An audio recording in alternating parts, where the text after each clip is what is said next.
Hey, what's up, everybody? I am Jay Hollingshed, your high performance mindset coach, and I am back. This is Saturday, and day number 84 of my 7 pillars of mental performance in 365 days. This is actually a good time now, so it's kind of quiet around here. I finally found a good spot. I'm actually broadcasting live from the Indianapolis Convention Center downtown. Hotel lobby is full, crunk, kids everywhere, too much noise, so I found me a good spot. So, people tuning in already. Thank you, Randy Orsby, my boy, man, I appreciate you. Frank Uranka, I appreciate you, man. Firefighters tuning in already. That'll work. Like I said, this is day 84 of my 7 pillars of mental performance in 365 days. Today's topic is managing stress. This is day number 7 of the week in which we discuss pillar number 7, which is managing stress. Now, today I found myself on a website. Self Magazine has a website, and I was on that website, and when I did some research on the website for Self Magazine, I found an interesting article that you guys may want to be aware of. It's got some good information. Velma Garnes, I see you tuning in. I appreciate you. Audrey Arende, I appreciate you tuning in as well. Thank you so much. Speaking of thank yous, let me get my thank yous out the way. Thank you to everybody that's tuning in, everybody I just mentioned, all my first-time viewers, thank you for tuning in as well. Those of you that want to catch any episodes between 1 and 84, which is today, you can see them on my YouTube channel. That's Jay Hollingshed on YouTube.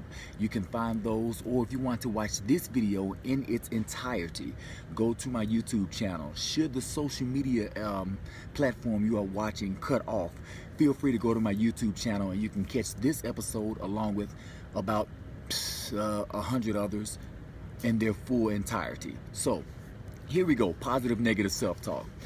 I was on selfmagazine.com and I found an article called 6 negative self-talk phrases to cut out of your vocabulary. This article is written by Cynthia Kane. Let me share with you what they talked about. She starts out by saying that all day long, we're in a constant dialogue with ourselves. And when we're in a dialogue with ourselves, we're talking with our psyche. Our psyche is that voice in our head, that voice in our mind that keeps talking and doesn't be quiet.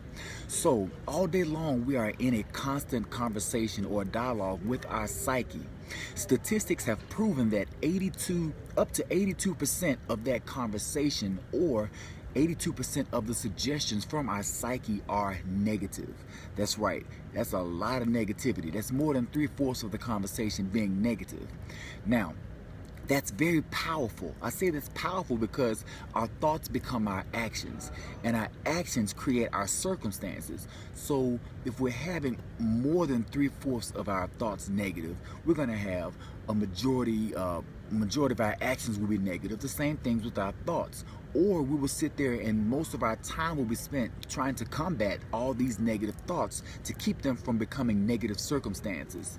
So, a lot of people say simple statements like, nothing looks right on me today, or I can't do anything right. Statements like that we say over and over to ourselves. Those are actually declarations, and we say those over and over again. It's just like, it's the opposite of a positive declaration. It's a negative declaration. Tarek White, my man, we're talking about positive self-talk, bro. I appreciate you tuning in. Same thing with Jerry Roach, my frat from Memphis. I appreciate you tuning in, bro. Positive self-talk. Positive and negative self-talk, that is. And right now, the negative self-talk, like I said, is 82% from our psyche is negative. So to combat that and turn that into positive, we got to have the positive affirmations going. They gave 6 instances or 6 phrases that we need to remove from our vocabulary. These are phrases that are said a lot. So let's go to the first one. How many of you actually hear people say out loud, or maybe you say it to yourself, I'm an idiot? This light is not working right. There we go. Better. Now, how many of you hear people saying, I am an idiot? People say that a lot. People say that to themselves. You may be one of the ones that say it to yourself, I am an idiot. So instead of saying, I am an idiot, try saying, I'm not understanding this right now. That way you are removing the negative connotation and you're not downgrading yourself. Number 2, Instead of saying I should be blank right now, say I could be blank right now, and I am choosing to be something else instead. I'm choosing to be blank instead. So, and that is basically saying you're putting a lot of pressure on yourself by not meeting your internal expectations. Not meeting your internal expectations, it puts a lot of stress on you. And that stress it can come in a negative form and cause you to act negative or react negative. It's pressure. When pressure pushes you, you tend to push back. And you're not happy when you're pushed by pressure. So you're going to push back in a negative manner when it comes at you negative. And that leads to you acting negative. So instead of saying I should be blank right now, just say I could be blank right now, but I am choosing to be blank instead. No, you're not meeting your internal expectations, but at the same time, you are in control. Your statements are saying that you are in control because you are choosing to be something and you could be something else. Remain in control. Number 3, instead of saying it's all my fault, try saying I played a part in this situation and I am only responsible for my own actions and my own decisions. That's taking a lot of pressure off of you. Here we go again talking about pressure, which was yesterday's topic, managing stress. So you're taking the stress and pressure off of you, pressure that's not even yours. When you say it's all my fault, you're taking on responsibility that wasn't even yours.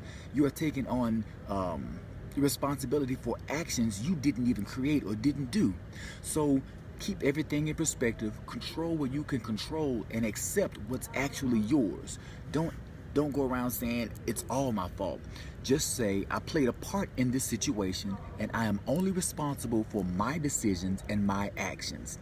Let's go to number 4. Number 4, I never should have blank. Instead of saying I never should have, say if that hadn't happened. Here we go again talking about controlling what you can control. Instead of saying I never should have, you say if that hadn't happened, because here we're talking about regret. Regret is extremely powerful when it comes to generating negative self-talk. When you go into a state of mind of being regretful, that puts, here we go again, putting pressure on you. And your mind can only focus on one thing at a time. You can be regretful or grateful, one of the two. And if you are regretful, you are going to be you're placing yourself or positioning yourself to be to end up in a depressed state, and you won't be happy with the situation that you're in. Next thing you know, you're down in the negative area. You're dealing with the negative self-talk. You are producing negative talk and negative actions. Shantae Penniman, I appreciate you for tuning in. My firefighters, y'all are so supportive. I appreciate you guys. Shantae, we're talking about positive and negative self-talk. I appreciate you tuning in. Right now, we're on we're going to number 5 of 6 suggestions that you can use to remove the negative self-talk from your vocabulary. Number 5, instead of saying they must think I am blank, try saying their actions are just their actions, nothing more or less. They don't mean anything about me. Now, that's a lot to swallow, but at the same time, here we are talking about you are assuming others' actions. You are assuming others' thoughts. When you assume you know what others are thinking or feeling about you, you judge that their thoughts or feelings about you are negative, then you act accordingly. Now, here we go back to what I was talking about, the 82%. You're talking about 82% of your thoughts being negative. You want to reverse that and place that into the positive area. So, start by not assuming what other people's thoughts are. Every time you think or you assume, more than likely it's going to be negative, according to statistics. Let's stop assuming. Like I said yesterday when we were talking about managing stress, press the pause button. Mark Turner, Frat, I appreciate you for tuning in, bro. Mark Turner, that'll work. Let's go ahead and press that pause button whenever you are assuming something. Press pause because you have no confirmation. Press the pause button, confirm what you are assuming, and don't act on your assumptions. Act on what you know to be factual. So stop assuming what others are thinking about you and assuming that others are thinking the negative about you. Because when you assume the negative, you are placing negative thoughts in your mind, you are acting on the negative, and therefore your actions will lead to creating negative circumstances for you. Dale Brown, my classmate from Pine Forge, I appreciate you for tuning in, Dale, man. I appreciate that. God bless you, brother. Last but not least, number 6. Number 6 says, why can't I be like them? How many of us actually find ourselves saying that? If you do, just hit the like button or the love button, anything like that, to let me know that that's what you think, or you hear people think that all the time. Why can't I be like them? Why can't I do this? Why can't I be more like that? Instead of saying, why can't I be more like them, try saying, they are doing so well, there is enough good in the world for all of us. Repeat that. Why can't I be like them? Instead of saying that, try saying they are doing so well, and there is so much good there is enough good in the world for all of us, which is true.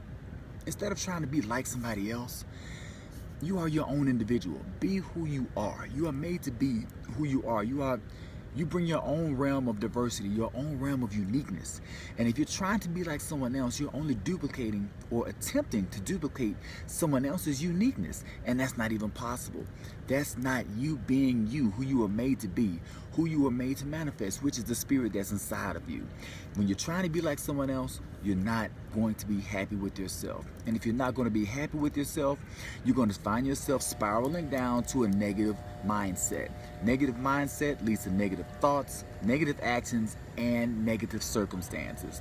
Speaking of negative actions and negative circumstances on yourself, think about this in your own life. How many of you in your own life, you got your business, your career goals, how much has your negative thoughts or your negative self-talk hurt you? How much has that cost you financially in your decisions?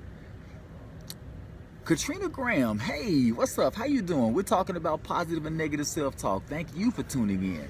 You can catch the rest of this on YouTube if you want to catch the full episode, or you can just watch it back here on Facebook Live, so I appreciate you. I'm talking right now about how our positive and negative self-talk has hurt our own personal lives. Those of us that have business lives, we are entrepreneurs, we have business goals, career goals, how much has our positive and negative self-talk hurt us? How much has it cost you financially? Would you be better off by now if your negative self-talk had been cut in half? Instead of the 82% that we talked about earlier, if that had been cut in half to about 41% over the past year, how much better would you be by now? How much of a better position would you be in? That promotion, that raise, that position on your team, would you have reached that plateau or gone up higher? How many opportunities has your psyche bullied you out of by talking negatively to you, saying to you that you're not good enough? How many times have you been through that? Now, if I just described you, so I suggest you go to speaktojay.com, speaktojay.com. Let's talk about that. Let's have a strategy session. I can help you reduce that negative self-talk, put your psyche in check, and give you the peace of mind you are looking to have. Peace of mind to help you sleep at night. That positive and negative self-talk. That's what we talked about today. So that's all I have for episode 84 of Positive and Negative Self-Talk. Correction, episode 84 of my 7 pillars of mental performance in 365 days. This is day 84, subject positive, negative self-talk. Thank you so much for tuning in. I appreciate you. Be well, stay blessed, and through love, be a blessing. God bless.